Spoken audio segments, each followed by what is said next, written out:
Good afternoon guys.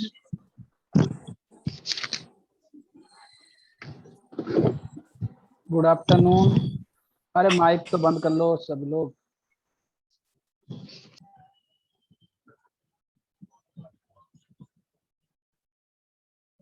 Good afternoon. Voice clear है सभी को? चैट बॉक्स में बताएं सभी लोग। वॉइस क्लियर है? Okay, yes yes, thank you Neelma. Mohammad Zaid, thank you.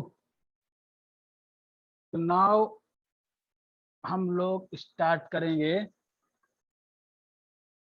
हाँ संजय, हम अभी क्लास ले रहे हैं ऑनलाइन, बाद में बताएंगे, ठीक है? 1 घंटे बाद। ठीक।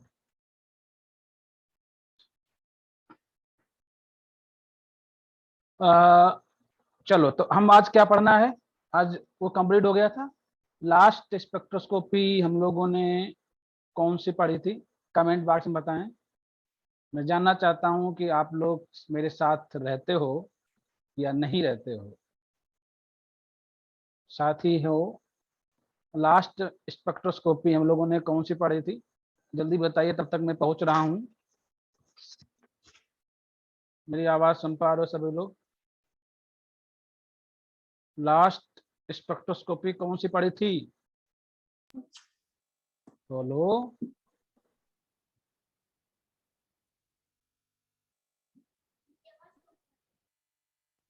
नहीं आ रही है। याद नहीं आ रही? याद नहीं आ रही। बताओ, यही नहीं याद है कि लास्ट कौन सी पढ़ी थी? तो क्या पढ़ाया था ये तो बहुत बहुत मान लीजिए। सर एटॉमिक एब्जॉर्प्शन स्पेक्ट्रोस्कोपी ये पढ़ी थी लास्ट में। एटॉमिक पढ़ा था। एटॉमिक के बाद फिर एक और पढ़ाए थे।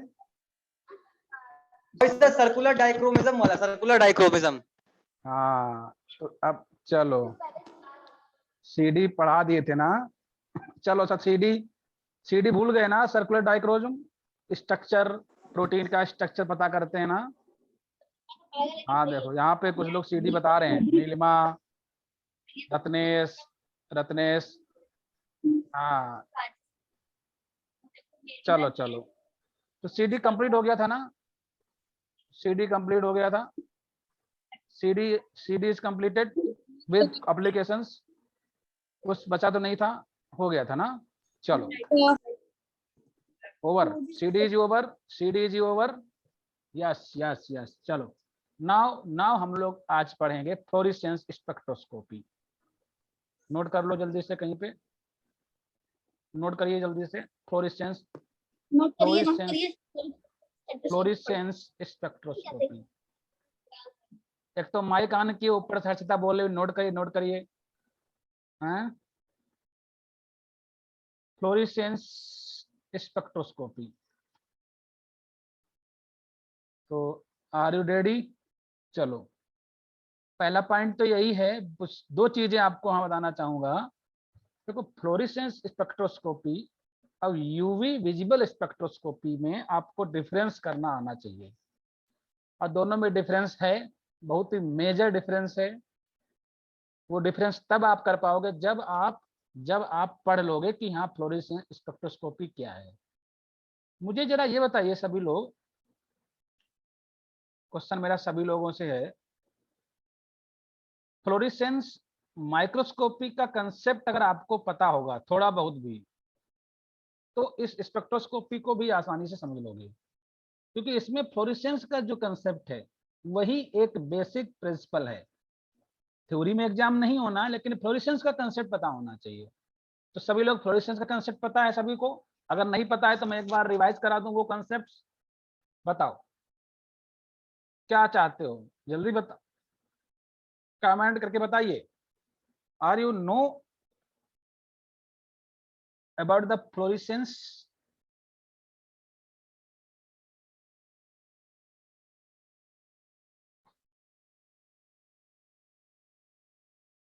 Yes sir. चलो, तो ऐसा करते हैं, मैं फिर भी एक बार बता ही देता हूं। पहला पॉइंट ये है कि more sensitive then UV visible, ultra violet visible के कंपेयर में बहुत ही सेंसिटिव है। यूज मोनोक्रोमेटर्स, जैसे यूवी विजिबल में तक क्या था, दिस इज जो लाइट सोर्स है वो मोनोक्रोमेटर नहीं था, यहाँ पे लाइट सोर्स एक मोनोक्रोमेटर होगा। ये दो चीजें आपको मिलेंगी समझ में आए, ठीक है। तो नाउ अब आपको क्या करते हैं, मैं आपको बेसिक जो फ्लोरेसेंस का जो कंसेप्ट है वो समझने की कोशिश करिए। आपके सामने 3 पिक्चर में दिखा रहा हूं, ध्यान दीजिएगा।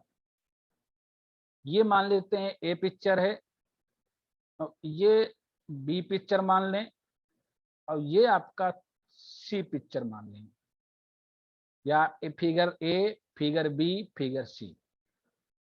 ए फिगर में आप देख रहे होंगे केवल एब्जॉर्बेंस, एब्जॉर्बेंस ही एक प्रोसेस है जहां पे हो रही है। बी फिगर में क्या हो रहा है, एब्जॉर्बेंस तो हो गई होगा, बाद में फ्लोरेसेंस हो रहा, मतलब आपको एब्जॉर्बेंस और फ्लोरेसेंस। यहाँ पे मैं देख पा रहा हूं एक एडिशनल, एक एक एक न्यू फिनोमिना जो मिल रही है, उसका नाम है फ्लोरेसेंस। फास्फोरेसेंस मैंने ऐसे बोल दिया क्योंकि आपके क्वेश्चन जो हैं एमसीक्यू में होंगे, लेकिन आपका फास्फोरेंस का यहाँ पे इसमें यूज नहीं है, इसको हम क्रॉस कर सकते हैं, लेकिन आपके ऑब्जेक्टिव में फास्फोरेंस ऑप्शन हो सकते हैं जिससे आप फास्फोरेंस को सेलेक्ट ना कर लें। दोनों में बहुत बड़ा डिफरेंस है, समझते हैं इस चीज को, ध्यान से समझिए। जब किसी भी सबस्टेंस को, किसी भी सैंपल में जो भी मॉलिक्यूल्स हैं, किसी एक पर्टिकुलर रेंज ऑफ वेवलेंथ को वो एब्जॉर्ब करते हैं ना, उस एब्जॉर्बेंस के बेसिस पे क्या होते हैं, that that goes to excited state. तो मैं देख पा रहा हूं यहाँ पे एक एक एक्साइटेड स्टेज 1 है और एक एक्साइटेड स्टेज 2 है, 2 स्टेजेस हैं। इसी तरीके के एक दूसरा भी एक यहाँ पे पीक मिला है जहां पर भी आपको एब्जॉर्बेंस दिखाया। मान के चलिए कोई भी सैंपल में कोई भी सबस्टेंस जब कोई मॉलिक्यूल्स या लाइट एनर्जी को एब्जॉर्ब करते हैं तो वो किस स्टेज में पहुंच जाते हैं, एक्साइटेड स्टेज में पहुंच जाते हैं। यहाँ पे 2 स्टेज है, मान के चलिए कि आपको that is absorb the more energy. तो मैं देख पा रहा हूँ यहाँ पे आपको जो एब्जॉर्बेंस है दिखा रहा है, एक पीक यहाँ पे दिखा रहा है, एक पीक आपको यहाँ पे एब्जॉर्बेंस का दिखा रहा है। तो यहाँ पे केवल एब्जॉर्बेंस ही आपको दिख रही है, जो ऑलरेडी मैं डिस्कस कर चुका हूँ यूवी विजिबल के केस में। Are you know about the absorbance. फिर देखिए क्या होता है, सम ऑफ द कंपाउंड या sum of the atoms reverse back to lower energy state, lower energy state that releasing of सब energy, यहाँ पे एनर्जी रिलीज होगी। तो बताइए जरा, तो this process is known as fluorescence. यहाँ भी लिखा है fluorescence is a process where material absorb the light, material absorb the light, तो ये केवल एब्जॉर्बेंस का हो गया। at high energy, short wavelength and emit the light at lower energy, usually visible wavelength, मतलब higher energy, sorry higher wavelength. तो आप ऐसे समझिए, जब एब्जॉर्बेंस होगा तो एब्जॉर्बेंस होगा शॉर्ट वेवलेंथ का, और जो इमिशन होगा वो होगा लॉन्ग वेवलेंथ का। This is a lower energy, ये तो पता ही है ना, जितना वेवलेंथ ज्यादा होगी उतना एनर्जी लोअर होगी, लोअर एनर्जी। तो this is release the radiation, this is release the radiation, this known as fluorescence, known as fluorescence. सभी को फ्लोरेसेंस समझ में आया कंसेप्ट? अगर नहीं आया तो इस फिगर को देख लो। जो पहला जो पीक है वो बता रहा है एब्जॉर्बेंस को। देखिए ध्यान से देखिए, this is a absorbance maxima of, है ना, एब्जॉर्बेंस है, दिस इज एब्जॉर्बेंस फ्लोरी पीक। और ये जो दूसरा जो पीक है, this is a emission, emission spectrum profile. तो दिस इज ए इमिशन, तो ये है इमिशन, लिखा भी यहाँ पे है। और ये जो स्पेक्ट्रम है ये कौन सा है? एब्जॉर्बेंस। अब जरा बताइए, जो इमिशन इमिशन जो रेडिएशन होगी उनकी वेवलेंथ ज्यादा होगी या जो एब्जॉर्बेंस है उनकी वेवलेंथ ज्यादा होगी? इसका जवाब आप सर लोग, इमिशन की। हाँ, इमिशन की वेवलेंथ ज्यादा होगी, इमिशन की वेवलेंथ ज्यादा होगी। तो दैट, हाँ, बहुत सही जवाब लोगों ने दिया। तो यही तो समझना है फ्लोरेसेंस में, जो इमिशन होंगे उन दो, यहाँ पे वेवलेंथ लिखा है ना, मान के चलते हैं अगर कोई कंपाउंड 550 पे मैक्सिमम एब्जॉर्बेंस है तो उसका जो एमिशन होगा उसका जो पीक आएगा that is a greater than this wavelength. तो एनर्जी कम हो गई ना। तो अब सीधा सा कंसेप्ट आपके दिमाग में आया होगा, एक्स कंपाउंड एब्जॉर्बेंस ऑफ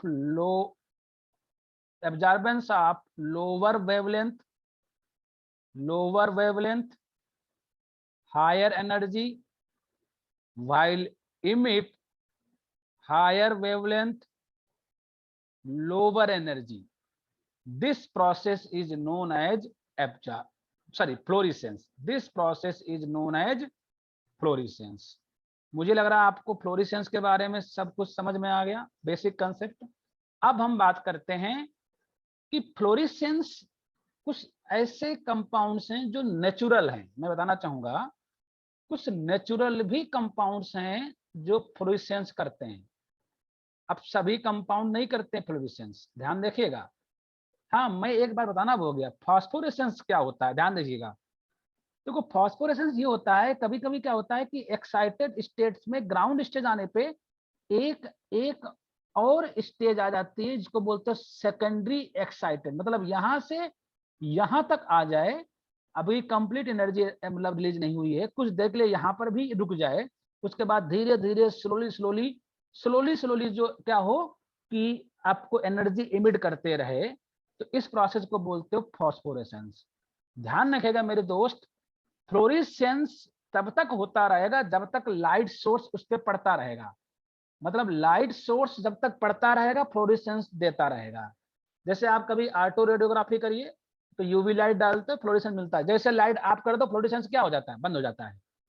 लेकिन फास्फोरेसेंस एक ऐसी प्रोसेस है, लाइट सोर्स बंद होने के बाद भी अगर उसके स्टेज यहां तक पहुंच गए हैं, that will B secondary stage, तो लाइट सोर्स ऑफ होने के बाद में भी तो एनर्जी रिलीज होती रहती है ना, एनर्जी रिलीज होती रहती है, बताओ जरा। तो this is phenomena is known as phosphorescence. आपसे पूछा नहीं जाएगा लेकिन आप डिफरेंस तो समझ गए। अगर आपको कभी कभी ऐसी जगह पे गए हो जहां पे कब्रिस्तान हो या कोई जहां पे जैसे मतलब, हाँ, शमशान कह लो या कुछ भी कह लो, कभी कभी अंधेरे में अगर आप नहीं गए हो, जाइएगा भी मत, ट्राई करके, तो अचानक लगता है कि किसी भी अचानक एनर्जी रिलीज हो रही है। कुछ नहीं होता है कि वो बोन है, बोन में फास्फोरस होता है, तो लाइट एनर्जी अब्जॉर्ब के वो फास्फोरेसेंस देते हैं।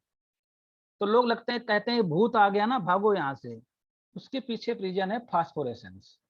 फास्फोरेसेंस मतलब लाइट सोर्स दिन में जो मिला था, कुछ इलेक्ट्रॉन एक्साइटेड स्टेज में होंगे तो वो अपने ग्राउंड स्टेज में गए होंगे, तो क्या रिलीज किए होंगे जरा बताओ? एनर्जी रिलीज किए होंगे ना। आपको एक चिंगारी दिखेगी ना, आप डर जाओगे ना? कभी ट्राई करिएगा, मत करिएगा, ठीक है? मैं बता रहा हूं लेकिन होता जाना है कि नहीं जाना है? अरे नहीं जाना है।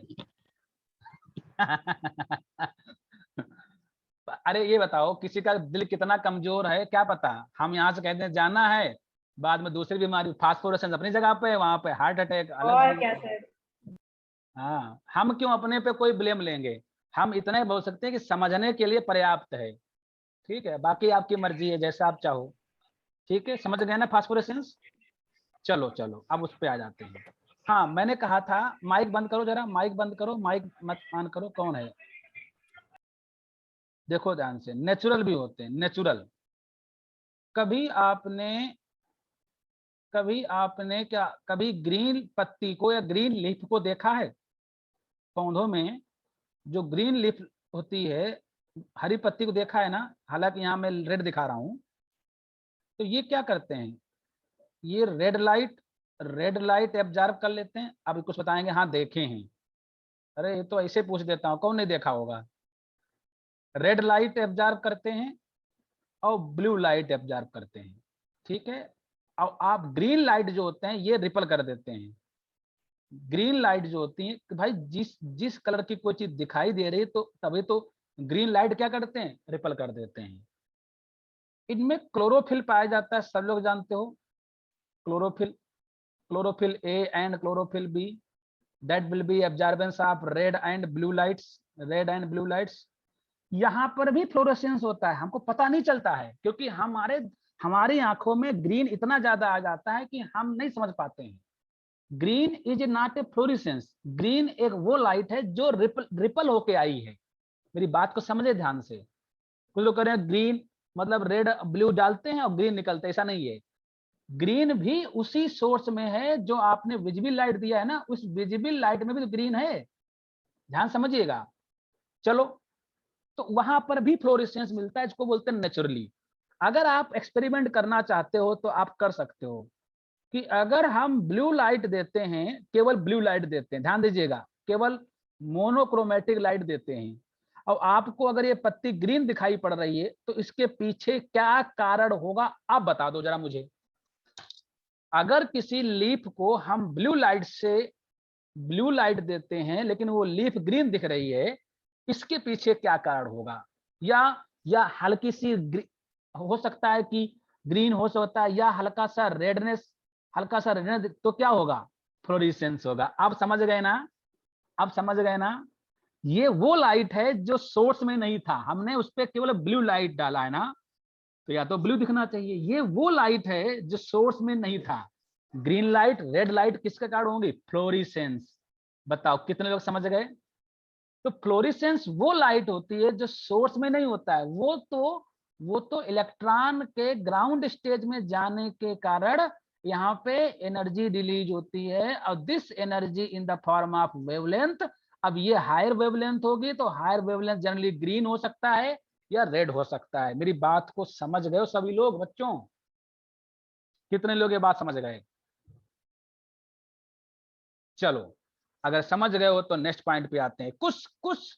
कुछ लेबोरेटरी में कुछ कॉमन फ्लोरोफोर यूज किए जाते हैं।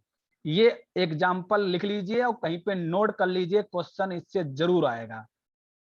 फ्लोरेसेंस ये क्या है? ये फ्लोरेसेंस डाई है। क्या है? फ्लोरेसेंस डाई, जिनको हम फ्लोरोफोर भी बोल सकते हो। Fluorescence, rhodamine, coumarin, cyanine, these are fluorescent dye. This is used in fluorescence spectroscopy. देखो ध्यान से देखिए, देखो कोई भी सैंपल, कोई भी बायोलॉजिकल सैंपल, खासकर प्रोटीन, क्या प्रोटीन फ्लोरेसेंस करेगा अगर अल्ट्रावायलेट दें? क्यों करेगा? हम क्या करेंगे, उस पर फ्लोरेसेंट डाई से कोटिंग कर देंगे। क्या कर देंगे?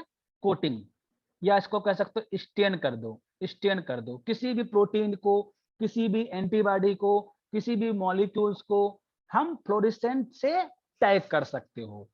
टैग करने के बाद में हमको पता करना है कि ये प्रोटीन कहाँ कहाँ पे जा रही है, इसका पाथ क्या है, इसकी पोजीशन क्या है, इसकी लोकेशन क्या है, ये पता कर सकते हो ना बच्चों? बोलो। हम मान लें हम एंटीबॉडी को फ्लोरेसेंट डाई से लिंक कर दें, और फिर फ्लोरेसेंस के बेसिस पे हम एक क्या होगा, एक मार्कर लगा दिया ना, मार्कर। हम फिर क्या करेंगे, वो एंटीबॉडी कहाँ पे जाके बाइंड हुई है, कौन से एंटीजन से बाइंड हुई, पोजीशन क्या है, पूरी बॉडी में किस पोजीशन बाइंड हुई है, किस सेल से बाइंड हुई है, ये पता कर सकते हो ना इससे? बोलो। That can be identify the position. ये कुछ एप्लीकेशन आपको दिमाग में आ रहे होंगे। चलो अभी तो आपको और समझना है बहुत कुछ। This is A basic simple flow chart of the fluorescence spectroscopy. First of all light source, सबसे पहले लाइट देखो देना पड़ेगा, लाइट सोर्स ध्यान रखिएगा। और लाइट सोर्स अगर आपका यहाँ पे, तो यहाँ पे एक ऑप्टिकल फिल्टर लगना चाहिए। अगर आप ऑप्टिकल फिल्टर नहीं लगाओगे तो मान लीजिए आपने गलती कर दी। ऑप्टिकल फिल्टर का काम ये है कि ये मोनोक्रोमेटिक लाइट में बदल दे। जिस जो जो लाइट हम चाहते हैं, जिस लाइट में हम उसकी स्टडी करना चाहते हैं, तो यहाँ पे मोनोक्रोमेटेड, सॉरी मोनोक्रोमेटेड, ठीक है, मतलब सभी ना हो करके केवल मोनोक्रोमेटेड, मतलब एक पर्टिकुलर वेवलेंथ की लाइट यहाँ से पास होगी। अब बहुत सिंपल है, आपको यहाँ पे आपको क्या होगा, सैंपल होगा। सैंपल कैसा होगा, सैंपल कैसा होना चाहिए बताओ बच्चों, आप अपने आप बोल दो। Fluorescently label. हाँ यही तो, अगर हम सैंपल को फ्लोरेसेंस नहीं लेबल करेंगे तो फिर इसका मतलब ही नहीं होगा। Sample should be fluorescent stain, sample must be fluorescent stain. तो यहाँ पे फ्लोरेसेंस आएगा, फिर ऑप्टिकल फाइबर लगा होगा, फिर यहाँ पे डिटेक्टर आएगा, बस बाकी के प्रोसीजर बिल्कुल सेम है। आपको क्या होगा, यहाँ पे आपको दिखेगा कि फ्लोरेसेंस प्रोसेस हो रही है, इसके मतलब आप ये कह पाओगे कि हाँ ये यहाँ पे कोई एक ऐसा सैंपल है और उसका कितना अमाउंट है। जितना ज्यादा फ्लोरेसेंस आएगा, जितना ज्यादा फ्लोरेसेंस आएगा, उतना ज्यादा कंसंट्रेशन माना जाएगा उस सैंपल का। Now is okay, now is clear. चलो अब हम दूसरे पॉइंट पे आते हैं। Most popular source for using excite the fluorescent dye, मैं इसकी बात कर रहा हूं। ये लाइट सोर्स कौन कौन से यूज कर सकते हो, क्वेश्चन नंबर बन सकता है ना, कि which of the following light source used in fluorescent dye. Sir what is the function of optical filter, अरे मैंने बताया ना, जैसे लाइट सोर्स जब दोगे यहां से, तो हो सकता है कि कोई दो डिफरेंट वेवलेंथ से लाइट इमिट हो। हम हमारा डिजायर है कि हम 530 नैनोमीटर लाइट ही हम चाहते हैं कि उस पे उसके सैंपल के थ्रू पास करें, तब ऑप्टिकल फिल्टर आपको लगाना पड़ेगा, जिसको क्या करेगा, that will be pass only specific wavelength of the lights, that is known as monochromatic light. ठीक है, इज क्लियर, इज क्लियर। मैंने स्टार्टिंग में बोल दिया था ये बात, देखो जरा यहाँ लिखा है use monochromator, that is using the filter. चलो now light source are using, देखो ये दो कॉमन लैंप हैं, एक है मरकरी आर्क, नोट कर लीजिएगा, एक है मरकरी आर्क और दूसरा है tungsten halogen lamp. these are major these are major these are major जीनॉल लैंप। हाँ ये भी कर सकते हो, आप लोगों ने पढ़ रखा है, जीनॉल लैंप भी है। मरकरी तो मैंने बोल ही दिया, जीनॉल लिख लो, अच्छा वैसे मैंने दो ही लिखे हैं, आप जीनॉन भी लिख लो, जीनॉल लैंप भी हैं, जीनॉल लैंप, ठीक है। टंगस्टन हाइलोजन लैंप, अरे अरे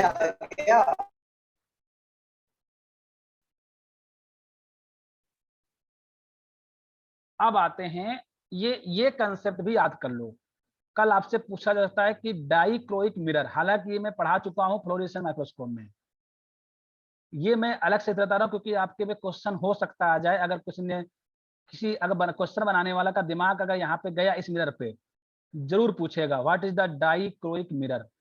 क्या आपको पता है ये किस तरह का मिरर है, आपके घरों में ये मिरर है नहीं है, ये इस तरीके का मिरर होता है, देखिए ध्यान से, इस तरह का मिरर होता है, जैसे ये मिरर है, ठीक है, ध्यान से देखिएगा।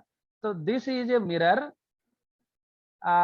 विच some particular wavelength of light cannot transmitted through it, मतलब मैं देख रहा हूं कि यहाँ से जो ब्लू लाइट यहाँ से जा रही है वो इसके थ्रू ट्रांसमिट नहीं होती, इसलिए यहाँ पे क्या होती है, बेंड हो जाती है, बेंड हो जाती है ना, तो ब्लू लाइट इसके थ्रू ट्रांसमिटेड नहीं होती है। लेकिन जैसे रेड लाइट जब आती है इमिट होकर के, सैंपल से होकर के, ऑब्जेक्टिव लेंस से होकर के, जैसे रेड लाइट आपको आती है तो ये इसके थ्रू क्या हो जाती है, ट्रांसमिटेड हो जाती है। तो बताइए जरा, ये दो अलग तरीके से बिहेव कर रहा है।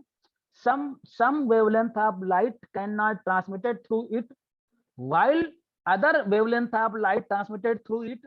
या ऐसे बोल सकते हो, जो एक्साइटेशन जो लाइट है वो क्या करता है, मिरर क्या करता है, उसको रिफ्लेक्ट करता है, उसको रिफ्लेक्ट कर देता है। लेकिन जो फ्लोरेसेंस एमिशन वाले जो लाइट्स होते हैं, मतलब फ्लोरेसेंस एमिशन कौन से होंगे, that will be higher wavelength ना, that will be higher wavelength, is clear, उसको आसानी से पास कर देता है।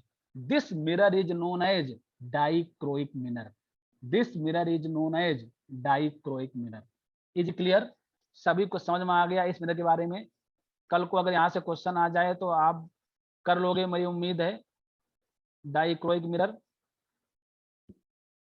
अब डाइक्रोइक मिरर का अगर मैं आपसे पूछ दूं कहां कहां किस इंस्ट्रूमेंट्स में यूज होगा, तो लिख लीजिएगा। एक तो फ्लोरेसेंस स्पेक्ट्रोस्कोपी, और एक आपको यूज होगा वहां पे, कहां पे, fluorescence microscopy. Fluorescence microscopy and fluorescence spectroscopy दोनों में डाइक्रोइक का मिरर का यूज है। पूछ सकता है कि dichroic mirror is used in following instruments. Is clear, is clear, everything is clear. चलो, now is study of application of the fluorescent microscope। ठीक है, देखो, fluorescent drug in low dose formulation in the presence of non fluorescent। मान के चलते हैं कोई drug है, ठीक है। अब ड्रग का भी तो एक कहीं ना कहीं एक बहुत बड़ा एक रोल होता है किसी भी डिजीज को ट्रीटमेंट करने के लिए।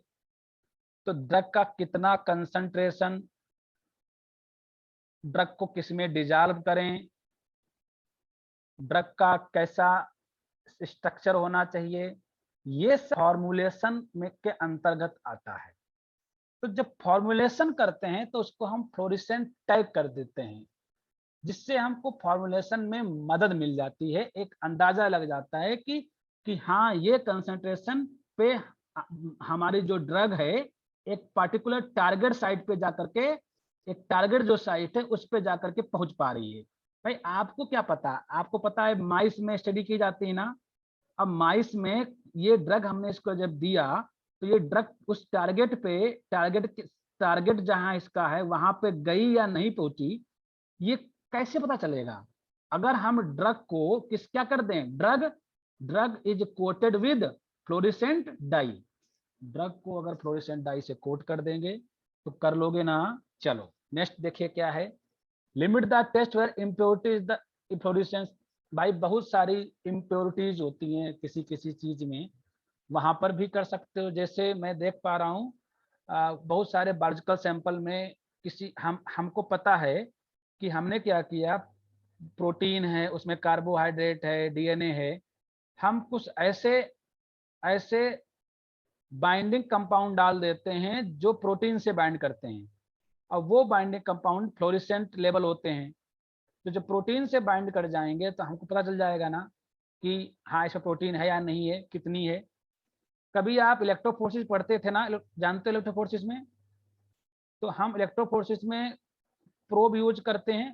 सदर्न ब्लॉटिंग पढ़े हो ना, सदर्न ब्लॉटिंग, नदर्न ब्लॉटिंग, अगर आपके सिलेबस में होगा। प्रोब यूज करते हो ना, रेडियो लेवल प्रोब यूज करते हो। वो भी तो क्या करते हैं, ऑटो रेडियोग्राफी में तो पता चलता है ना। हाँ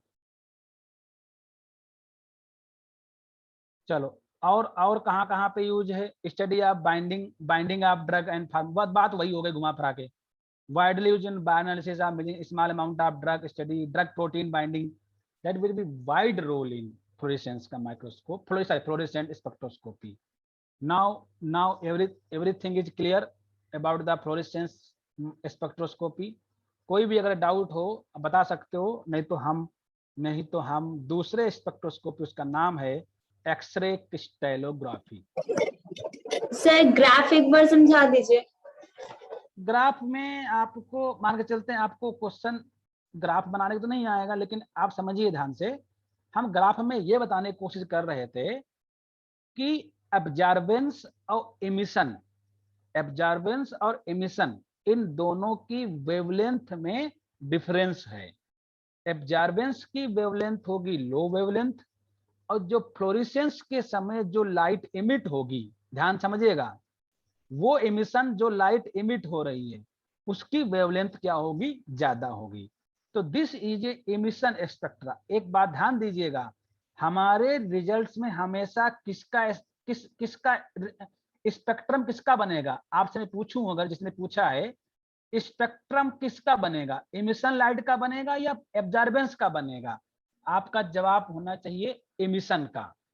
इमिशन क्या होगा, हमारे रिजल्ट्स इमिशन स्पेक्ट्रम पे आएंगे। हमारा रिजल्ट आएगा इस तरीके के कि इमिशन इतना हुआ, यहाँ पे इतना इमिशन हुआ, यही तो देखो जितना ज्यादा, जैसे मान लेते हैं सपोज करिए ये टिश्यू है, कोई एक टिश्यू है और यहाँ पे कोई एक इमिशन हो रहा है किसी चीज का, किसी चीज का क्या मतलब है, फ्लोरेसेंस हो रहा है, तब हम that will be find out the कि particular substance present in this position. Is clear? Fluorescence spectroscopy का लोकलाइजेशन में बहुत बड़ा इंपॉर्टेंट है, आप कहीं लिख लीजिए, determination of localization of biomolecules. ये थोड़ा सा अलग एक आप लोगों ने किसी भी बायोमॉलिक्यूल्स को लोकलाइजेशन, इसका यूज इम्यूनोलॉजी में भी है। अगर हम किसी भी, एक बताइए जरा, हम इसको इम्यूनोफ्लोरेसेंस स्पेक्ट्रोस्कोपी बोल सकते हो। इम्यूनोफ्लोरेसेंस स्पेक्ट्रोस्कोपी क्या हो गया, कुछ नहीं, बहुत सिंपल है। अगर हम एंटीबॉडी को फ्लोरेसेंट डाई से कोट कर देते हैं, उसको बाइंड कर देते हैं, फिर इस एंटीबॉडी को मॉड्यूलेट करते हैं, सॉरी एंटीबॉडी को क्या करते हैं, एडमिनिस्ट्रेशन करते हैं या किसी टिश्यू में डालते हैं, फिर हम देखते हैं कि एंटीबॉडीज क्या होते हैं, that will be specific for antigens, या मुझे पता करना है कि कोई कैंसरस एंटीजन तो नहीं है बॉडी में, कोई एक ऐसा एंटीजन तो नहीं है जो कैंसर काज करने वाला हो। तो मैं अगर एंटीबॉडी, अगर हमारे पास कैंसर एंटीजन के अगेंस्ट एंटीबॉडी हैं, उनको फ्लोरेसेंट डाई से अगर हम कोट कर देंगे तो ये जाकर के उसी एंटीजन से बाइंड करेंगे जहां पे कैंसरस एंटीजेंस होंगे, कैंसरस कुछ प्रोटीन्स होंगी ना। तो जरा बताइए, that will be identify the this proteins are present which cause the cancer. कैसे पता चलेगा, क्योंकि आपने क्या किया, फ्लोरेसेंट डाई कर दिया ना। आप आसानी से इसका क्या करा सकते हो, फ्लोरेसेंट स्पेक्ट्रोस्कोपी।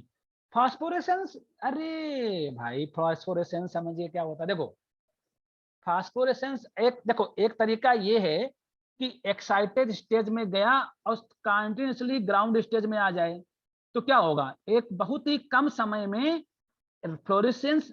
अरे आप एक बात बताइए जरा, क्या फ्लोरेसेंस का टाइम कितना होता है, नैनो सेकेंड भी नहीं होता है, नैनो सेकेंड भी ज्यादा हो जाता है, बहुत ही कम डिके, बहुत ही कम समय के लिए फ्लोरेसेंस होता है। हाँ बहुत ही, हाँ स्ट्रोक शिफ्ट, बिल्कुल सही पकड़ा। तो मेरी बात को समझिए जरा, तो फ्लोरेसेंस जब तक दिखे होगा, जब तक आप, भाई नैनो सेकेंड हमारी आंखें फर्क कर नहीं सकती, मुझे पता है, ठीक है, तो जब तक लाइट सोर्स देंगे तब तक फ्लोरेसेंस होता रहेगा। लेकिन कभी कभी ऐसा होता है कि electron that is directly goes the ground stage ना जा करके एक सेकेंडरी एक्साइटेड स्टेज में पहुंच जाए, यहाँ पर भी तो एक लेवल है, यहाँ पे अगर पहुंच जाते हैं इलेक्ट्रॉन, तो आफ्टर द सम टाइम्स क्या होते हैं, these electron further goes into the ground stage and that will be release the energy. This process is known as phosphorescence. Is clear? This process is known as phosphorescence. तो मेरे दोस्त याद रखिएगा, हम फास्फोरेसेंस नहीं पढ़ा रहे हैं स्पेक्ट्रोस्कोपी, हम आपको फ्लोरेसेंस पढ़ा रहे हैं। फास्फोरेसेंस इसलिए बता दिया, कल आपको फास्फोरेसेंस से कंसेप्ट क्लियर हो जाएगा। Is clear? चलो ठीक, समझ में आ गया। यहाँ पे ये आप लोगों ने लिख लिए, सभी लोगों ने फ्लोरोफोर जितने हैं, मतलब 4 तो लिख ही लिए ना, कम से कम इन्हीं में से कोई पूछा जाएगा। चलो अच्छी बात है, लिख लिया आप लोगों ने। नाउ ये एक इंस्ट्रूमेंटेशन पार्ट था, जो डिवाइस क्या क्या है, लाइट सोर्स है, ऑप्टिकल फिल्टर है, फ्लोरेसेंस सैंपल है, ऑप्टिकल फिल्टर फिर नीचे लगा हुआ है, फोटो डिटेक्टर लगा है 90 डिग्री। मैंने कुछ सोर्स बता दिए, मरकरी आर्क, टंगस्टन या अभी जीनॉन लैंप बताया।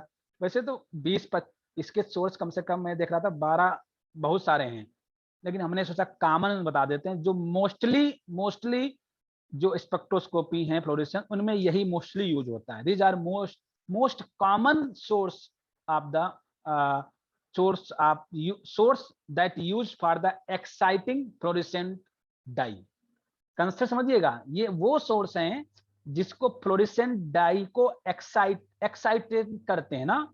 अब फ्लोरेसेंट डाई में एक्साइट किस चीज का होता होगा, वो वहां पे क्या होता होगा, atoms that atom is goes to higher energy, excited stage.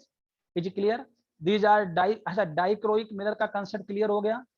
अलग से कभी भी क्वेश्चन आ सकता है क्योंकि ऑलरेडी पढ़ा चुका हूं, हो सकता है आपके दिमाग में आ जाए। ये एक स्पेशल टाइप ऑफ मिरर है जहां पे एक्साइटेशन लाइट्स को रिफ्लेक्ट कर देते हैं, while fluorescence emission pass through this dichroic mirror and goes to eyepiece. Is clear? बहुत इंपॉर्टेंट रोल है इसका, एक ही मिरर से काम चल जाता है। These are some basic application of the now अब टाइम तो आप लोगों ने इतना बचाया नहीं कि इस पे, लेकिन जाते जाते कम से कम शुरुआत कर देते हैं। ठीक है, शुरुआत कर देते हैं। और कल शायद हम क्लास ले भी ना पाए क्योंकि कल एक मुझे सेमिनार अटेंड करना है लाइव, तो कल मेरी क्लास ना हो पाएगी। उसके बाद फ्राइडे सैटरडे तो आज कंप्लीट कर दीजिए। हाँ सर आज कंप्लीट कर दीजिए। ये कैसे हो पाएगा? अरे आप क्या है, कुछ नहीं, एक्सरे ज्यादा बड़ा थोड़ी ना है, एक्सरे छोटे सा था। लेकिन हाँ ये जो ये भी तो पढ़ाना है, ब्रेक लॉ, कुछ नहीं इसमें, कुछ नहीं है, पढ़ा देंगे। मैं ये कह रहा था, सुनिए ध्यान से, कल क्लास लोगों ने 16 को लूंगा, 17 लूंगा और 19 को तुम्हारी लास्ट क्लास होगी। 16, 17, 19 और 20 में आपको क्वेश्चन कराएंगे केवल। ठीक है, आपका पेपर कब है? पेपर कब है? 22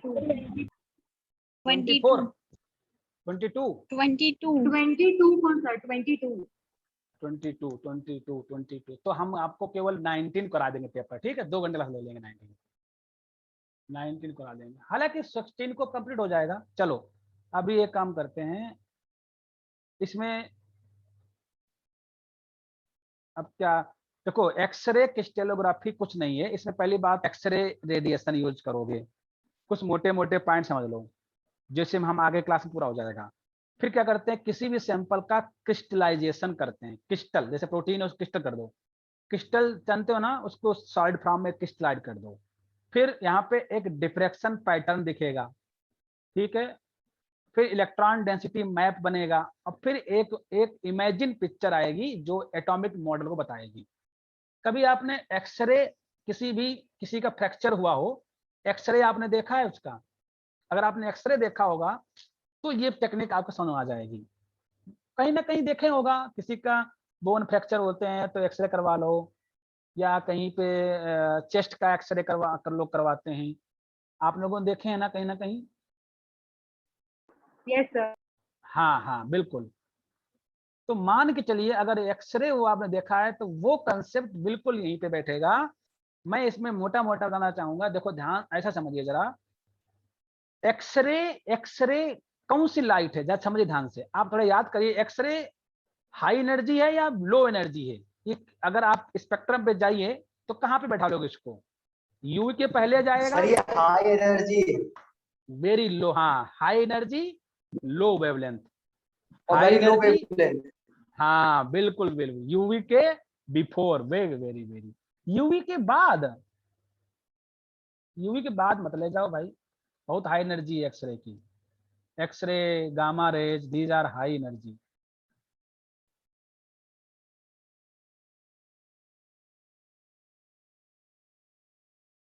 बिफोर यूवी, हाँ गलत बात, तुम लोग बताओ, इतना पढ़ते उड़ते नहीं हो। चलो देखो अब हम सुन लो मेरी बात, जितना सुन पाओ सुन लो। ये एक क्रिस्टल है, अब बताइए जरा, क्रिस्टल में ये जो पॉइंट हैं ये हम मान लेते हैं दीज आर सेंटर